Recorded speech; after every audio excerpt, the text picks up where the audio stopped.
stand for the pledge. Pledge allegiance to the flag of the United States of America and to the republic for which it stands, one nation, under God, indivisible, with liberty and justice for all. God bless the USA. Okay, thank you everybody for joining us.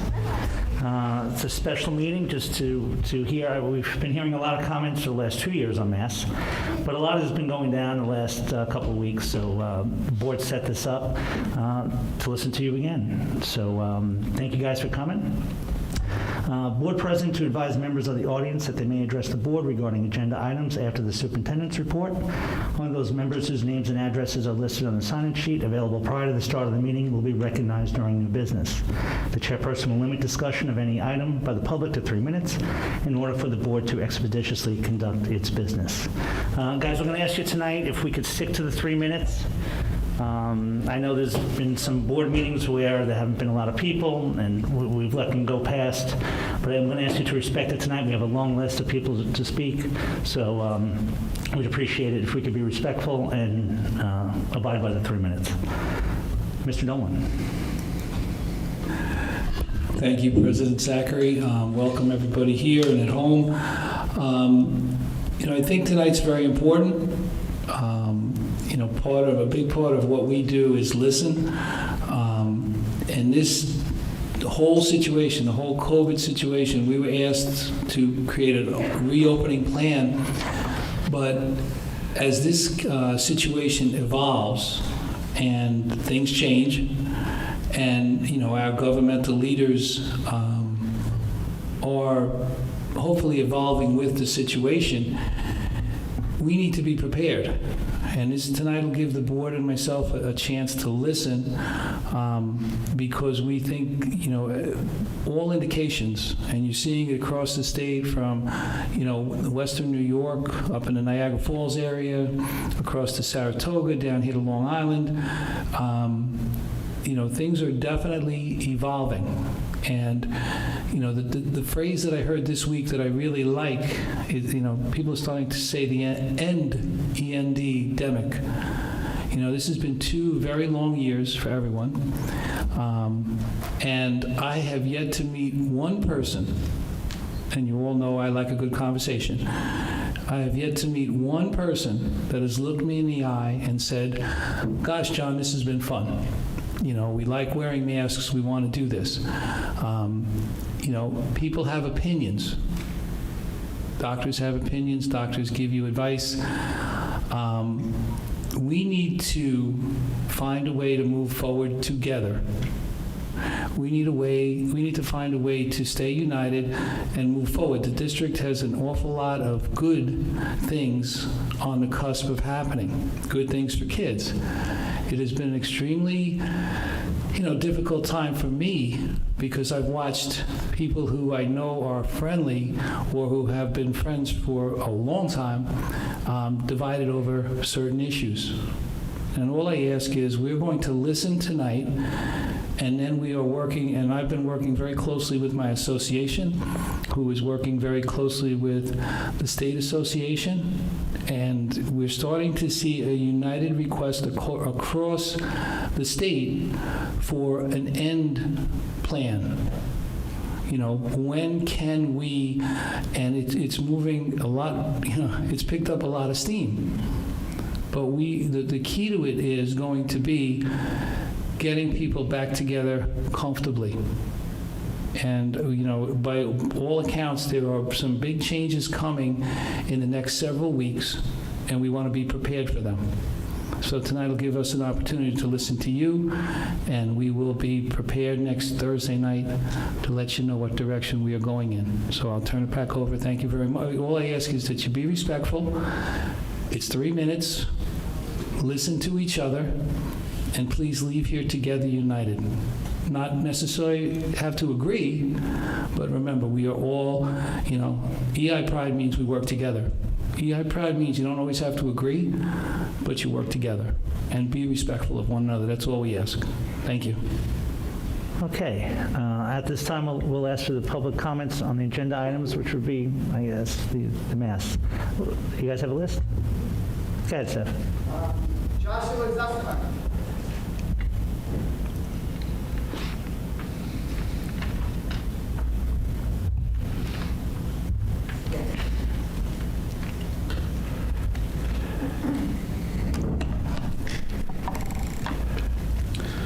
Good evening. When it comes to masks, there are individuals who support them, individuals who oppose them, and individuals who do what they have to get by. And that's fine. A school district is not an individual. Schools are absolutely responsible for the welfare of those people who walk through their doors each day, and that responsibility cannot be abdicated. Further, a school district is, without question, responsible for the health, safety, and welfare of the children who are in its care. This is not an opinion, this is a decided matter of law. If you're an educator, you will recall that teachers, principals, and schools have the legal responsibility to function in loco parentis. For those of you who may be unfamiliar, or who may have forgotten, in loco parentis is a Latin legal term meaning in place of parents. This means that school officials have the right and responsibility to function as the parent while students are in their care. They have to shield students from all harms. The state, which has authority over the districts, has the same responsibility. Currently, the CDC guidance is that masks should be worn in schools regardless of vaccination status, and the regulations on transportation remain unchanged. The American Academy of Pediatrics strongly recommends masking in schools. The Suffolk County Department of Health echoes the recommendations of the CDC and the AAP, and the New York State Education Department has advocated to superintendents that this guidance continue to be followed. As board members, what are your medical or scientific qualifications to think that you know better?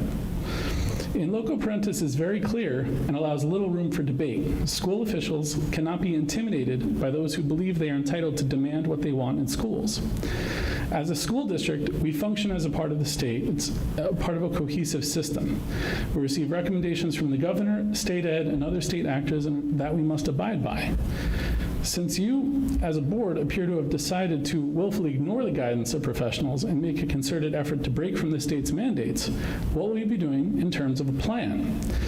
For example, 3-foot distancing was predicated on the wearing of masks with band and chorus at 6 feet. How will the district conduct contact tracing? On our very rushed decision towards a mask optional day last week, I did not see any updates to our district policies.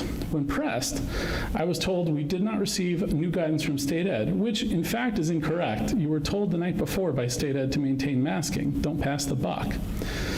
There's a reason that, as school districts, we move at a slow, deliberate pace. Every decision has consequences, and it is responsible leadership to evaluate and understand those consequences before making a call.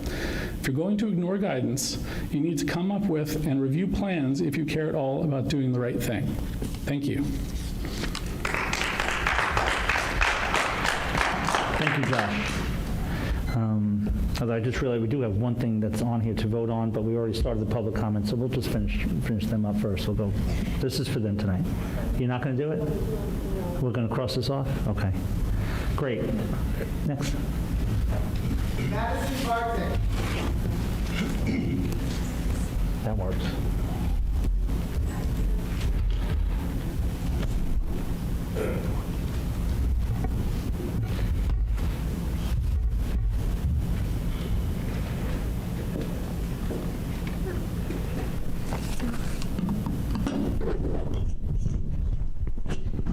Good evening. Tonight, my daughter Madison would like to speak, so I'm going to have her read what she wanted to say. Go ahead, Maddie. And what grade are you in? 3rd. Hello, my name is Madison Bartik. I hate wearing my mask. It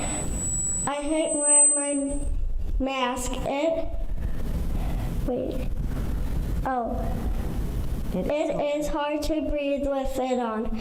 So I think children should not wear a mask. It has been 3 years, but people still get COVID when they wear their mask. I will fight for my rights no matter what.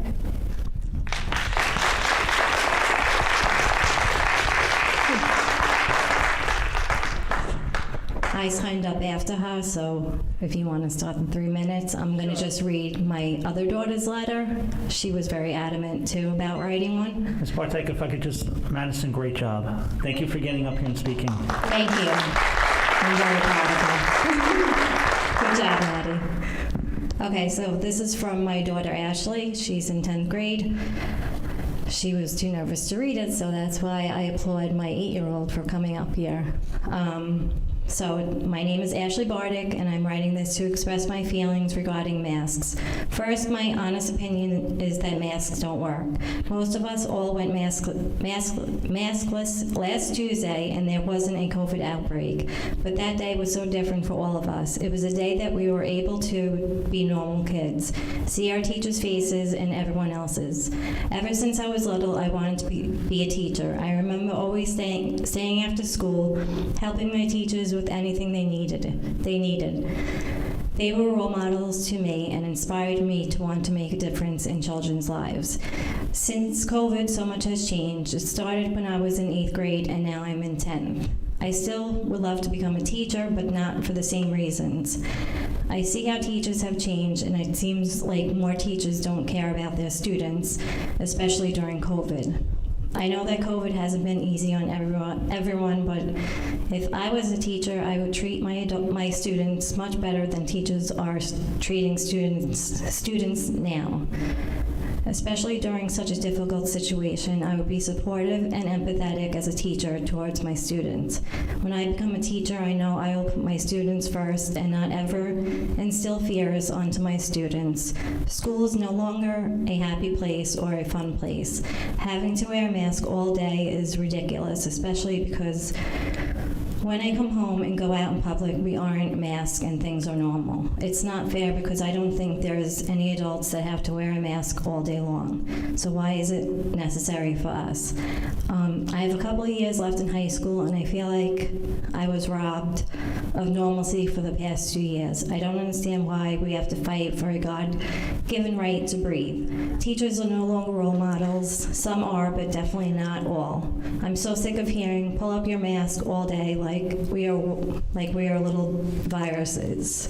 I'm also sick of the aides in the school constantly yelling at kids over a mask. If they're not comfortable and think we are so much of a risk to them, then they shouldn't be here. Why aren't adults in power fighting for us? I thought they were supposed to care about students, and time again, they have failed us. Why aren't people just fighting for their freedoms as Americans? I miss just being a normal kid. My sisters, my mom, and I all had COVID, and we were completely fine. I'm not scared of COVID and just think it's like the flu, and it will be around, so we need to start living again. People need to start taking a stand. I don't want to be homeschooled. I like seeing my friends in school, but wearing a mask in school has been going on for way too long. And she goes on and on, but that's basically the gist of it. Thank you. Thank you, Ashley.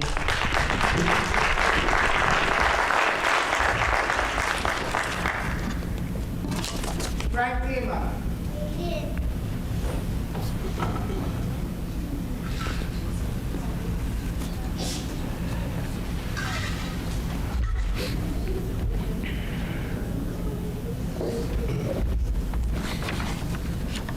Hi, my name is Frank Dima, and for me, this pandemic was never a political issue.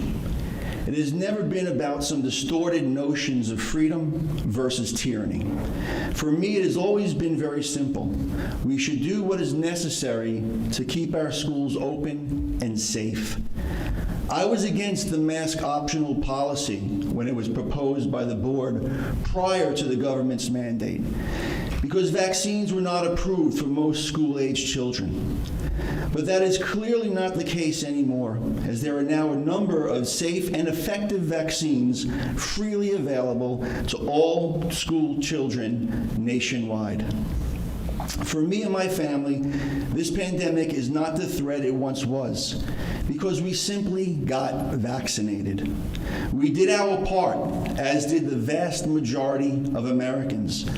But too many still refuse to do their part. They think COVID will magically go away, as if it was all a bad dream or even a hoax. There's a tidal wave of misinformation regarding vaccines, from infertility to microchips to late onset autism. The mind poison abounds. But at the end of the day, most people who are getting seriously ill, hospitalized, or dying of this disease are overwhelmingly unvaccinated. That's a simple, indisputable fact, despite the anecdotal examples to the contrary. And that is why many, including myself, now see this as a pandemic amongst the unvaccinated. 2 weeks ago, my fully vaccinated daughter tested positive for COVID. Her only symptoms were sniffles. So we kept our daughter home for a week, virtually learning, because she had the sniffles on a Monday morning. On what planet do parents keep kids home because they have the sniffles? I know we live in a society, and I truly believe it takes a village to raise a child. But it is not my responsibility to help prevent your child from getting seriously ill with a disease that is preventable with a simple, safe vaccine, one that you refuse to give your child. Parents of vaccinated children cannot be expected to test their children for COVID just because their child coughed or sneezed during breakfast. We cannot be expected to keep our children home for a week just because they have the sniffles or signs of a seasonal allergy or low-grade cold. But that has been precisely what we have been asked to do, all in an effort to protect those who refuse to get vaccinated. There is no doubt in my mind that the East Islip School District will be mask optional as soon as the state lifts its mask mandate. And I am all for unmasking our kids and ourselves. But I believe as educators, you should also start educating parents and students regarding the benefits of the COVID vaccines.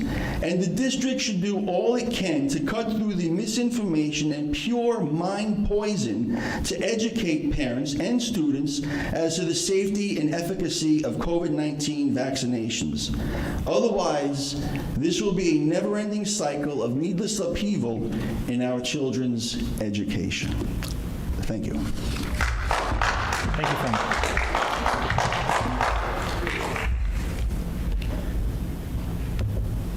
Alexander Cavitas.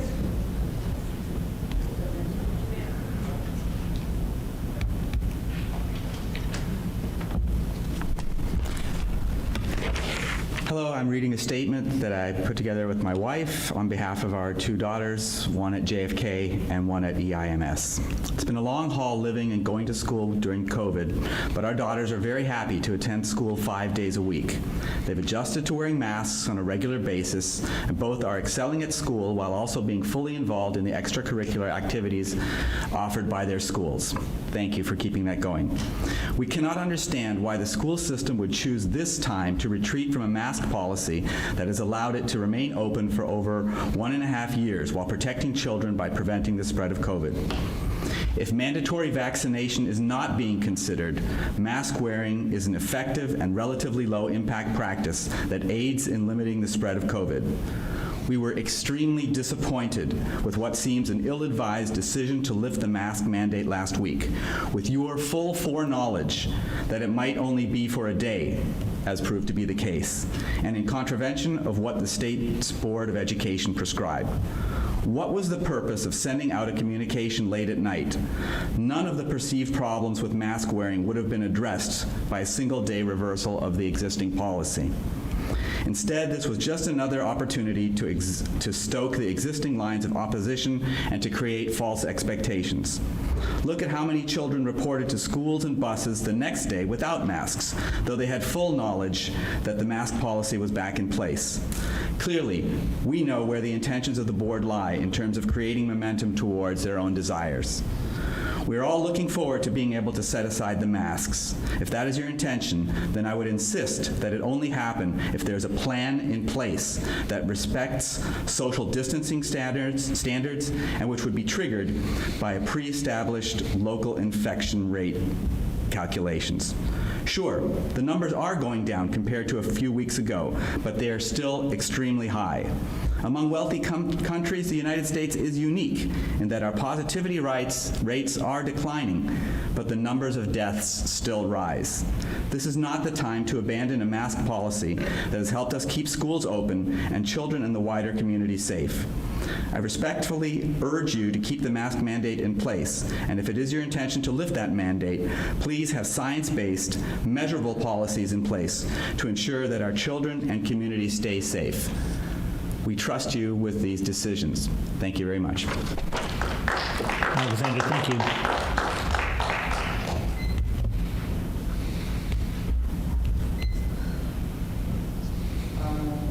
Haley Schmidt.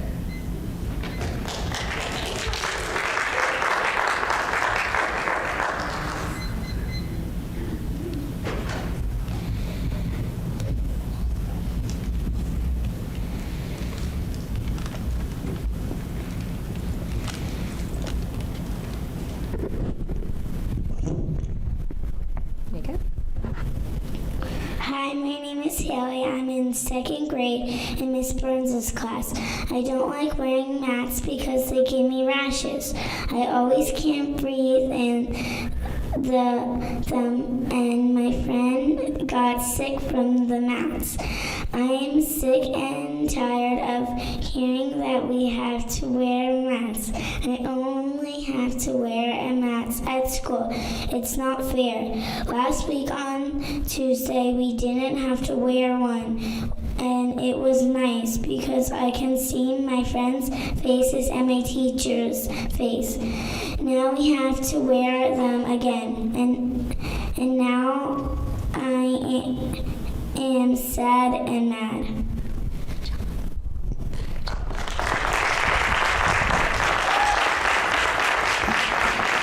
Great job, Haley. Thank you for coming up and speaking. Jessica Champion.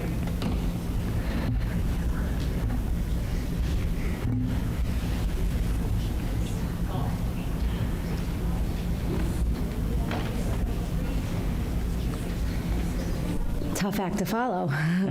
Hello. Good evening. Thank you for holding this meeting and giving us another opportunity to voice our respective opinions. I've been a teacher for 21 years and I'm a mother of 4 children. I think it's important for our voices to be heard. What I witnessed in school last Tuesday solidified for me everything I have known to be true for the past 22 months. It does matter to them. They are not as resilient as you think. They need social and facial interaction on a daily basis from their peers and teachers. The pure joy and relief on my students' faces was unparalleled. For just one day, school was back, smiles were back, kids were back. It was like a weight was lifted off their shoulders. Kathy Hochul has taken that away again, not in the name of public health because the CDC has admitted the masks don't work, but in the name of tyranny. She's clinging to power, knowing it is ruining the education and mental health of children. We know this virus affects children the least, but the harshest restrictions have been placed upon them. Ask yourself why. Kathy Hochul is calling last Monday's court ruling deeming her mask mandate illegal a blip. She has equated children wearing masks to children not wanting to put on sneakers to go to school. Clearly, Ms. Hochul does not know the first thing about children or child development, and that was one of the most tone-deaf comparisons I've ever heard. What does a mask provide?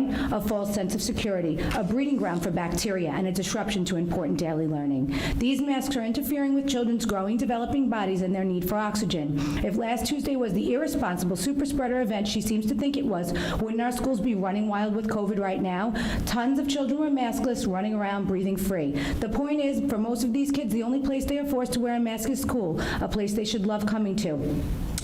Kathy Hochul doesn't care about that. She only cares about her power. Last week, her exact words were, "Those masks won't be coming off a minute before I say they do." Lastly, here's my question, and I cannot take credit for discovering this. On January 6th, Bruce Blakeman, Nassau County Executive, signed 3 executive orders.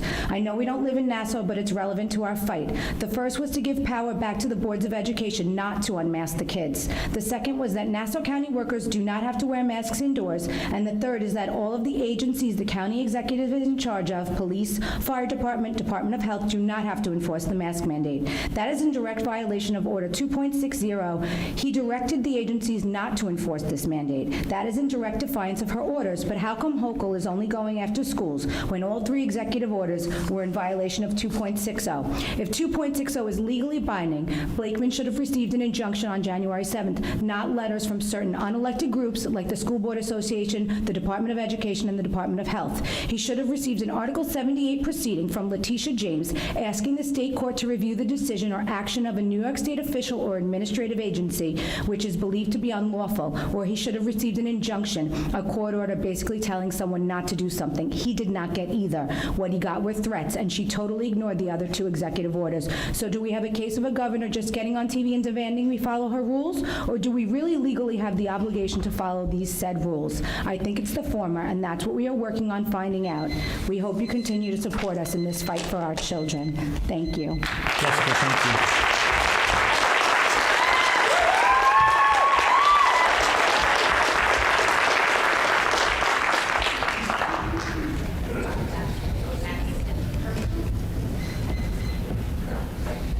Lily Moore.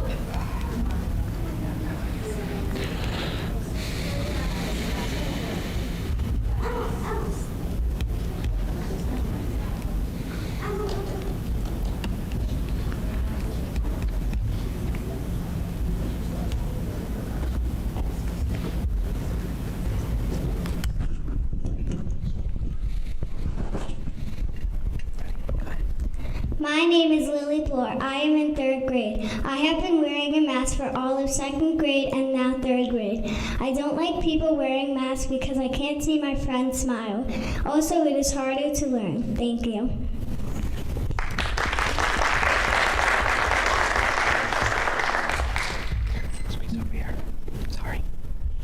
Emma Moore. My name is Emma Bloor. I am in kindergarten. I have been wearing a mask since the first day of school. I don't like wearing a mask because I can't see people's smiles. Thank you. Have a great night. Lily and Emma, thank you very much for coming up and speaking. Do we have a public speaking program in the elementary schools? Because these kids are rocking it. Great job, all the kids. Thank you. Jacqueline Lipton.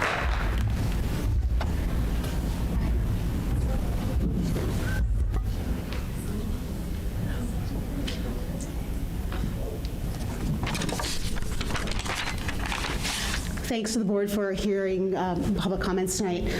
I don't want to talk about masks because frankly, by the time we meet again, it might not even be an issue. Hopefully it's not. I did want to address just something really kind of big picture, which is the Constitution.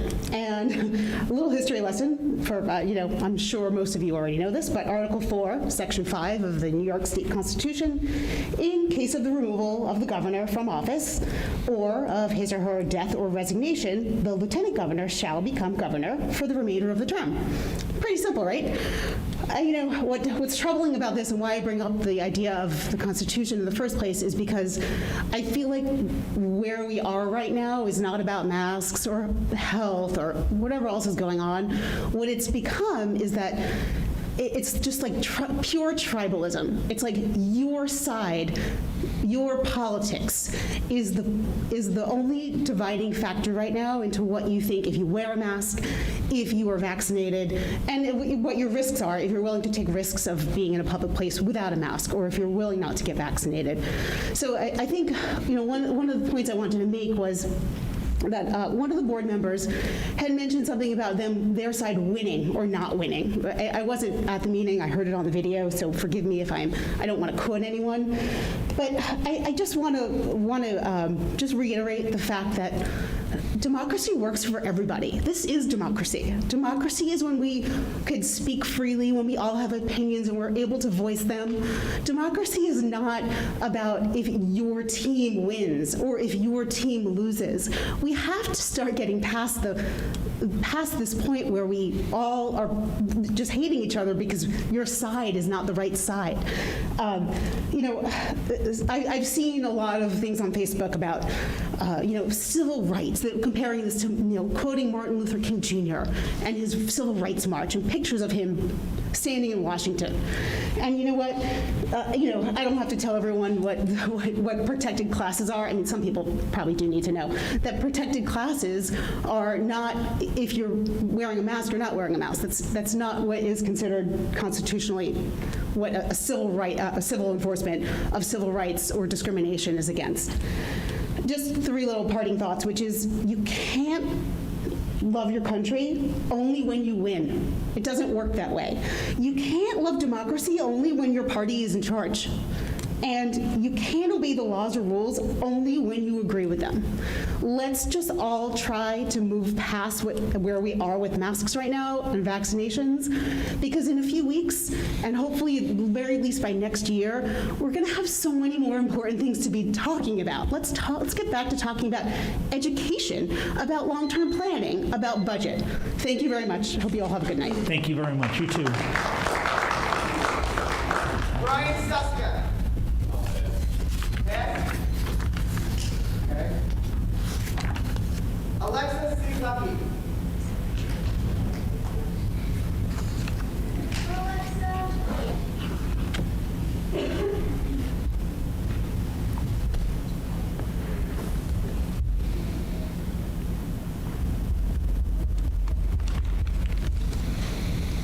Hi, my name is Alexa C. Clucky, and I go to the East Islip Middle School. I think masks should be optional because, 1, there has been a number of times that I've felt out of breath and I needed to breathe. So I take my mask down for a millisecond and some random adult or kid has gone to me, "Put your mask up." Some people in my school are being kicked out for not suffocating themselves with a piece of cloth. The second reason I think that masks should be optional are if masks were optional, it would make the whole school happy. On January 25th, 2022, masks were optional. When I walked into the building, I was unsure if anyone was on my side. But when I started to walk through the halls, I saw at least 85% of the kids in this middle school not wearing masks. Even teachers didn't. When I walked through the halls, I could finally see everyone smiling, and that made me smile, the biggest smile I've ever smiled before. The third reason I think masks should be optional applies to a lot of people. A lot of people have insecurities, whether it's your weight, braces, or acne. Most of these insecurities occur on your face. Sometimes you might look at someone else and say to yourself, "Why couldn't I be like them?" If masks were optional, kids could see that they are not alone and that even the most popular kid goes through some of the same things they do. The fourth and final reason I think masks should be optional is that we live in America and we are one of the few countries that have freedom.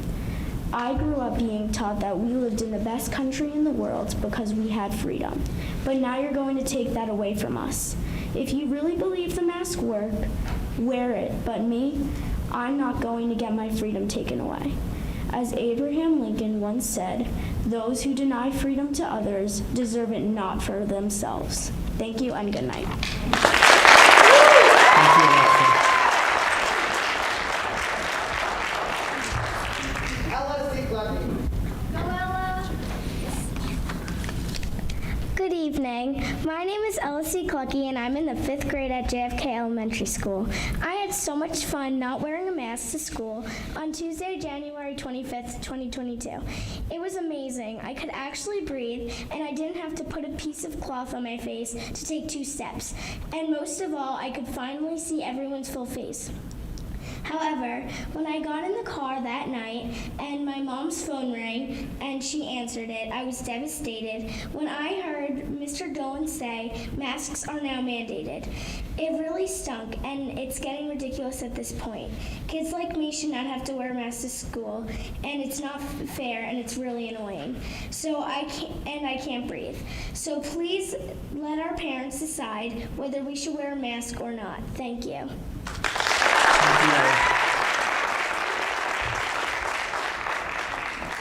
Paris is lucky. Hi, thank you for giving the kids the opportunity to say how they feel. I did not have any part of writing those letters, and I was pretty much shocked to see how it affected them last Tuesday, because I thought in general, my oldest daughter especially, had no problem with the mask. She, in fact, sometimes is self-conscious that we're going to get in trouble for not wearing a mask. So I'm going to keep it brief. I have my American sweatshirt on. I think that the tides are going to change, because I think it just comes down to the freedom of choice. It's not our side against their side. It's everybody having their own constitutional choice, as we saw last week. New York State judge said this is unconstitutional, so I think it's just a matter of time before it gets lifted. However, it's just a matter of what side our board's going to be on. Are we going to wait until we're ordered to lift the masks, or are we going to show the children that they do have a choice, that we are going to defend their rights? I just want to leave you with a little story that I remembered hearing Alexa's letter. When Patriots Day happened, she came home and I said, "Oh, what'd you do in school?" And she said, "Oh, we celebrated Patriots Day." I said, "Well, how was it?" She said, "Well, Mr. Dolan came and he spoke about freedom and all things like that." And I said, "Oh, that's nice." And she goes, "Yeah, well, it's not true."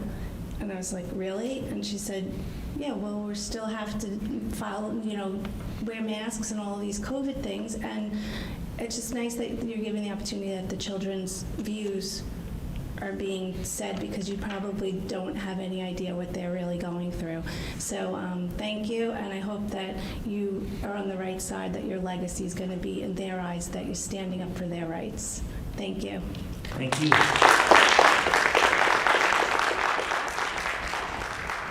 Joyce is lucky.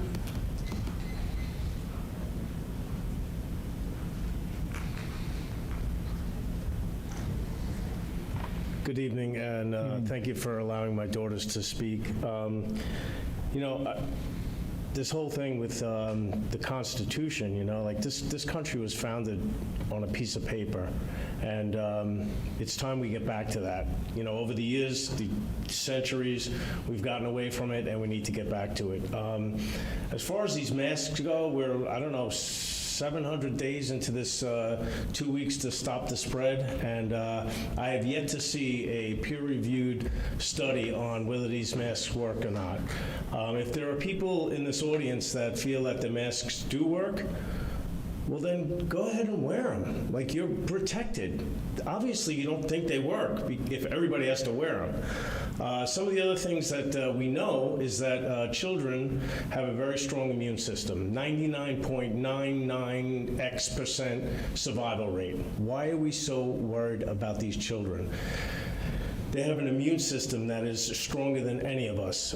As far as these vaccines, I got my immunity the old-fashioned way. I went through this, I got through it, and I don't need to be judged whether I'm wearing a mask or getting a vaccine or I'm not helping the community.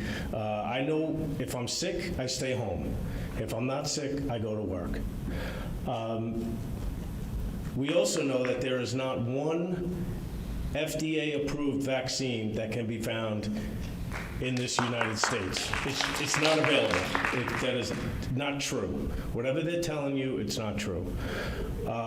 We need to get back to these masks coming off. It's getting ridiculous. We need to start asking hard questions. You, Mr. Dolan, need to start asking hard questions. You should have been asking these questions a long time ago. Show me that these masks work.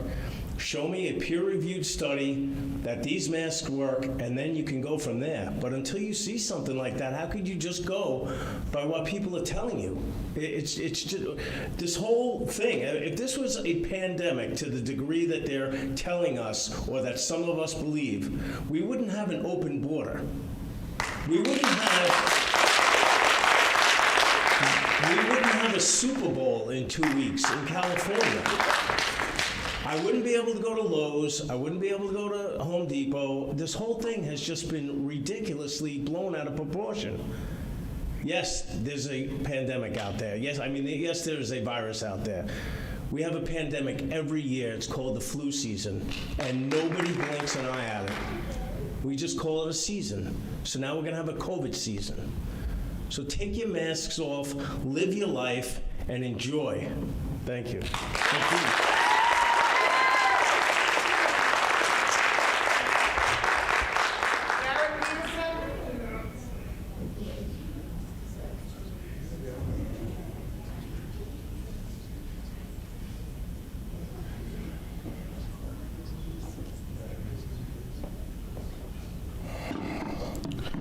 All right, look, I'm not going to die on the hill of pretending I love these masks. I don't. I hate the damn things. I work in the front lines. I've had to wear them even when we all thought it was over last summer and, it was all going to be done with, right? Because OPWD never relaxed their mask mandates. I have a skin condition now because of it, an actual skin condition. I wish that we could be done with this.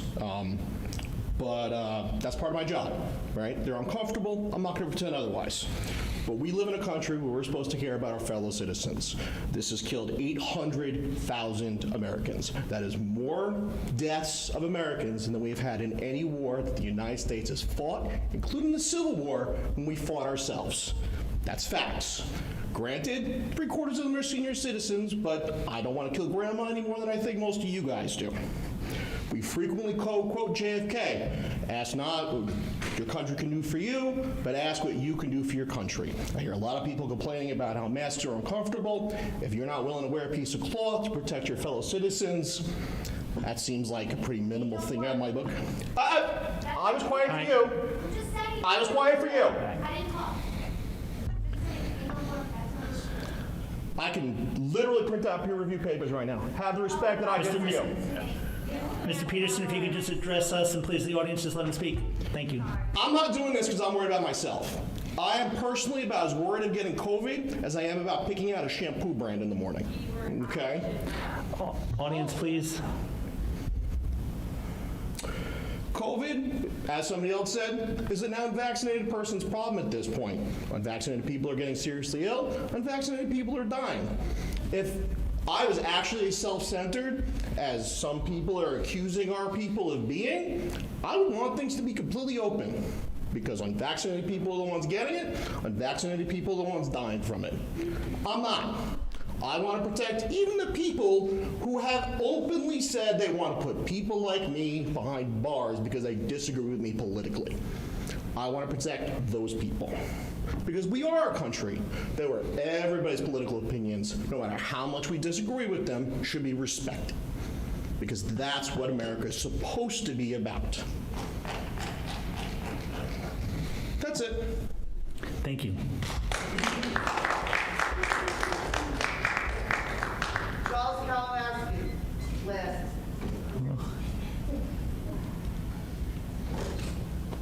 Good evening, Charlie. Hi. Good evening, and thank you for allowing me to speak. My name is Charles Kalinowski. My wife and I are proudly raising our family in East Islip. Although there may be some in our community that might not like what I'm about to say, I'm going to express myself anyway. On December 3rd, 2021, the East Islip Union Free School District drafted a letter to Governor Hochul. The letter can be found in the district website. In short, it discussed or addressed COVID mask and vaccine mandates. All board members and Mr. Dolan signed the letter. It is my personal opinion, for what it's worth, that it demonstrates that the Board of Ed and Superintendent of Schools are listening to and supportive of the majority of our community members in which they serve. It would appear that many have spoken, and it has not fallen on deaf ears. In addition, I would like to read the last paragraph of the letter. The Constitution is a document that is flexible because of the framers' ability to compromise. We stand united with the West Islip School District and hope other school districts will join us in finding a united path forward.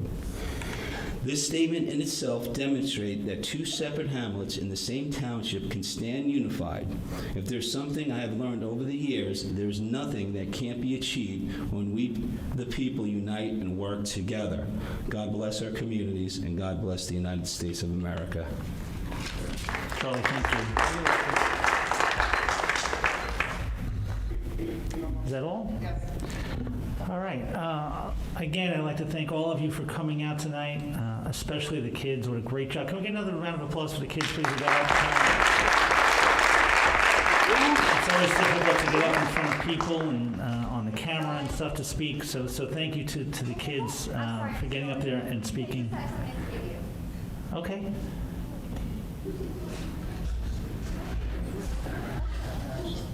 Hey.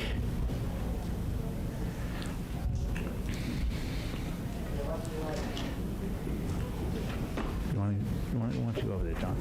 Want to go get it?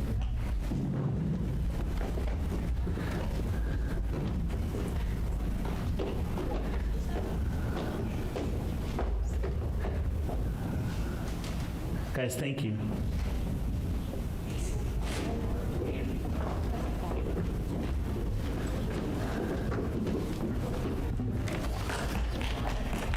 Thank you very much. So again, thank you everybody for coming down tonight. We really appreciate you coming down and sharing your thoughts. Obviously, as we expected, we heard from both sides.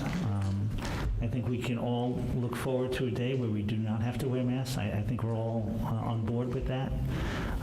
Nobody wants to have to wear one, so I think we're on the same team when it comes to that, that hopefully someday, the sooner the better, where we don't have to, the better. So, anybody have any comments? I just want to make just two comments. One is the idea that it's political. And I think everyone can go back to the first meetings we had after March 13th of 2020. I've been against the masks and the closing of schools since that Monday. All right, Mr. Dolan and I were arguing about it on the Friday before. So for me, it's never been political. I know some people believe that it's all political, but for me, it has never been that way. Wait, what were we arguing about? Remember, we were arguing about we were going to be the last ones. We weren't going to close the schools. Oh, we agreed. Oh, yeah, that's right. Oh, we yeah, agreed. okay. I just checked. We were arguing with everyone else. We were going to be the last ones to close, and then this governor said we were closed. But I just wanted everyone to know that it's never been political for me. I am a school teacher. I've been a school teacher for 32 years, and I see on a daily basis some of the issues associated with wearing the mask. If I was to grant the people who believe in the mask that it has some sort of marginal effect and it's a positive benefit, I'll grant you it may be. I don't believe it, but it may be, and I'll give you that. But the costs, we never talk about the costs. We don't know, and I can see it anecdotally. I mean, there hasn't been anything yet, but we're going to find out down the road, and that's my concern. And I've told a personal story about a student in my class to a number of people. And ever since that day, I've even been more against the mask. So my thing is when we assess risk, we have to think about the costs as well as the benefits. The other thing, I think I was inarticulate that night about democracy. My point was that democracy, for a democracy to work, the rights of the minority must be respected. It cannot just be the rule of the majority. And my point was, I felt that if you were one of those moms that night, democracy doesn't look like it's working too well for you.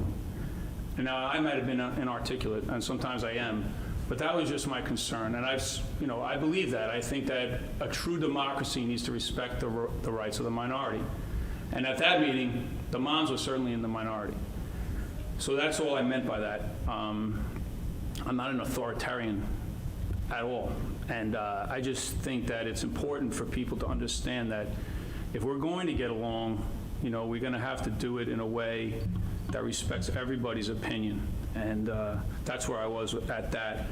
And then the other thing is, I've been the subject, from what I understand, I'm not a Facebook person, although I got a lot of nice birthday wishes. One of the things that we should learn about these things, I guess, my wife, she's very hot-tempered, my wife, so she doesn't like what she reads, but, one of the messages we should have for the kids is, I have no hard feelings when people attack me, because, you can choose to be harmed, or not. And this is a position where you're going to get attacked from time to time. I have no hard feelings for anyone here. No matter how many emails we get, how many names I've been called, how many names my wife tells me I've been called. I just want to let you know that there's no hard feelings here. We're trying to get through this thing. Everyone's trying to get through it. I want it to end. A lot of people want it to end, obviously, and I just wanted to clear the air a little bit and just, I know I'm not good at these things. Like, I'm better with reason and not very emotional, and my wife will tell you that as well. So I'll reason with you, but emotion's not going to carry too much weight with me. So that's it. I just wanted to clear the air. Thank you, Bill. And I also wanted to let everyone know that I had a blood test for this meeting, because Mr. Dolan was very stressed out about me not wearing a mask. So I got my blood test. I have antibodies. I got tested yesterday, 37 hours ago. I was negative. I tested a half hour ago. I'm negative again. And I didn't want people to think I was doing this as some sort of stunt. But I wanted to make sure that people understood I wasn't trying to endanger anyone, or those people who thought they might be endangered. And that's it. I just want to make this clear. I wasn't stressed out at all about Mr. Koplik or his health, okay? So I love him dearly, but I didn't lose any sleep over how he was doing. Look, I think I'm very proud of the fact that the board came in here tonight to listen. In light of recent events, and I mean the last 48 hours, because I spent the weekend during the blizzard putting together something that is virtually obsolete now. Things are changing. They're changing very quickly, and I have to say I'm extremely proud, because I talk to my colleagues all the time. The way people came in here today, and the kids really did a wonderful job. I mean, I contrary to popular belief, you guys know I like conversation, but I get very nervous before I have to get up in front of a crowd. And for the kids to get up here to speak, the adults got up here to speak. You listen to each other, and changes are coming. The world evolves. Nothing stays steady. Nothing stays constant. The fact of the matter is, we believe in the next couple of weeks we're going to see some significant changes in how we do business, okay? And we have to be prepared for that.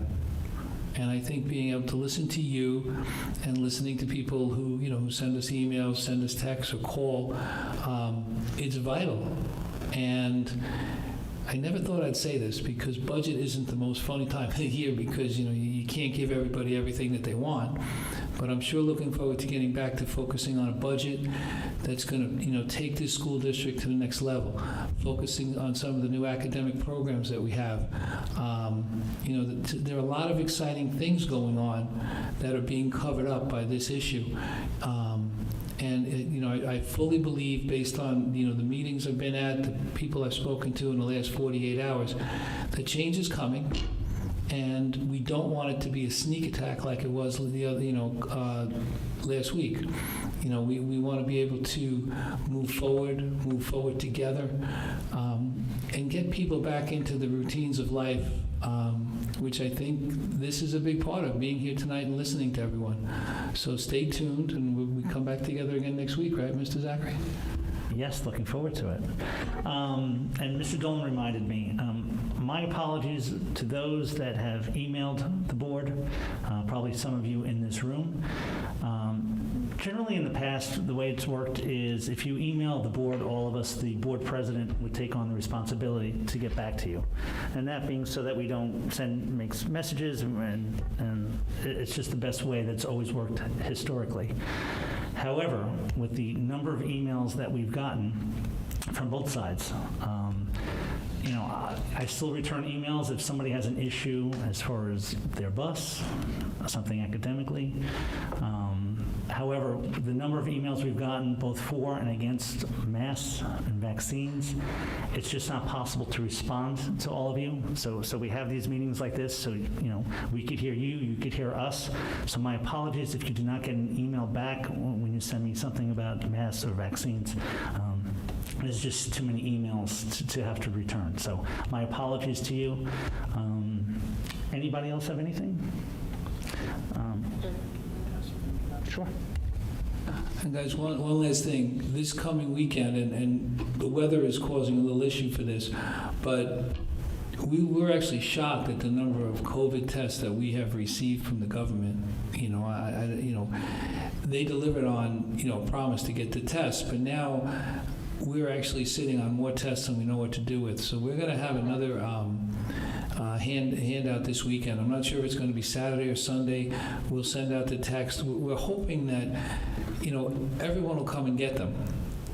Just so you have them, just in case you need them. It's absolutely voluntary. And what we're also going to do, we're going to reach out to the local fire departments, Exchange Ambulance, Momentum, and the child care places in town, whatever's left after this weekend, because we expect to get more. We want to put them out into the hands of people that can use them. They do have expiration dates.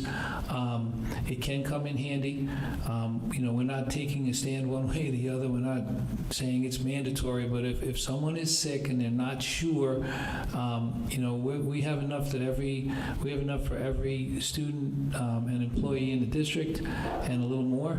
So, we'll send out a parent square. We'll set it up like we have in the past. More than likely it'll be Sunday, but again, we have a packed weekend of activities here. So, we'll let you know either Saturday or Sunday morning, and we'll set it up over at the high school. And we hope everyone will come, because I'm going to be honest with you. If you don't need it, but you have a parent, a grandparent that may make them feel comfortable, I think it would be a terrible waste to have these things and not distribute them. So, stay tuned. We'll send you out a message, and hopefully we get them out into the community, into the hands of people that can use them. Thank you, Mr. Dolan. All right. Well, in a few weeks, the kids will be off for a week. So I ask everybody, whether you wear a mask, you don't wear a mask, whether you're vaccinated or unvaccinated, just be safe, be healthy, and enjoy yourselves. Thank you very much, everybody. I'm sorry, I just have a last question. You listen to everybody, but we want to know, what are your plans?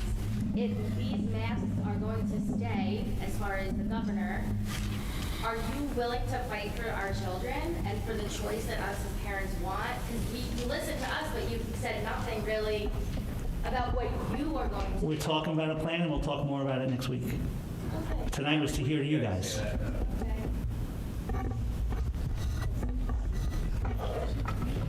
Are we good? Are we good? All right, motion to adjourn? Adjourn.